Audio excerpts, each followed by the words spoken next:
So the topic of the day is the realities of startups. Just to give you a little taste of what it's like on the other side of the table, on the side of the table that's applying to your grants and applying to your investments and really just trying to run a business. And it starts with this triangle. This triangle represents all of the startups of the world. We don't know how many startups get created each year. Nobody's measured that. What we do know from anecdotes like the map from Fledge is that they're everywhere. The countries you would think would be the least capitalistic, no, there are thousands of entrepreneurs over there as well. Everywhere I've ever looked, I've found entrepreneurs that are eager to get going and get bigger and so forth. So there's a lot of startups around the world.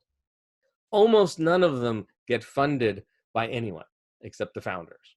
So we don't know the stats, but we do know that a very small slice of them find an angel or find a grant, or even out there in the real world, find friends and family money. Really, friends and family money is something for the middle class of the United States, for the upper middle class of the developing world, and that's it. It's not that common. We do know some more stats about the US stuff. Right, so this is measured pretty well. The US Small Business Association, with a partnership with the Kaufman Foundation, they work every year to try and get the statistics for the United States. And what they publish is that it's about 500,000 new startups per year. Last I saw it was 560, down from like 580. It should go up this year because so many people are unemployed. It moves around, but let's just call it around 500,000 new startups per year, new companies per year. Now, all the news about startups, all the news you read in the New York Times, Wall Street Journal, Seattle Times, Inc. magazine, Entrepreneur magazine, Fortune, Forbes, and so forth, is really all about the venture capital startups. And we actually have really good data on that as well. We have companies that track every investment made by venture capitalists because they're rare, right? It sounds like there's a lot. There's 4,115 made in 2016. About the same in 2017, 2018, right? About 4,000 investments per year out of the 500,000, right? So less than 1% of all the new companies in the country are actually funded by venture capitalists.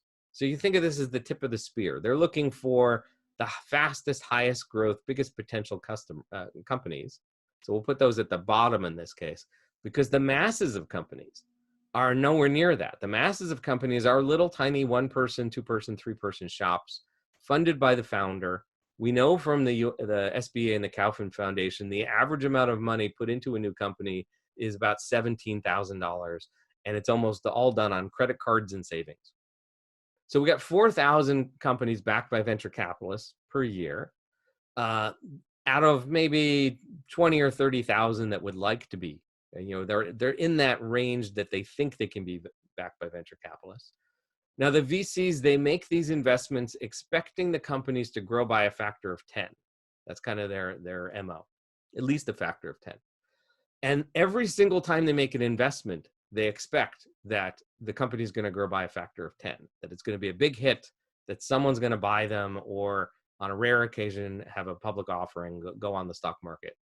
And then in reality, what we know is that barely 1 in 10 of their investments actually succeed. Barely 1 in 10 of their investments have what they call the exit that they're looking for. And that's even worse statistics when you look at how many companies are seeking venture capital and how many of them think they're going to be big hits and how many of them have a big exit without ever getting through the venture capital path. And it's like 0.01%. And yet, what's really interesting when you look at this from the investor point of view is that all of the investment in startups, whether it's by angels or venture capitalists, it's all following the model of if the exit happens as expected, then the investment will pay off really well. And if the exit doesn't happen as expected, then I'm going to lose money as an investor. And so I often use these slides to teach the craziness of the way investing works these days and how it does not match reality.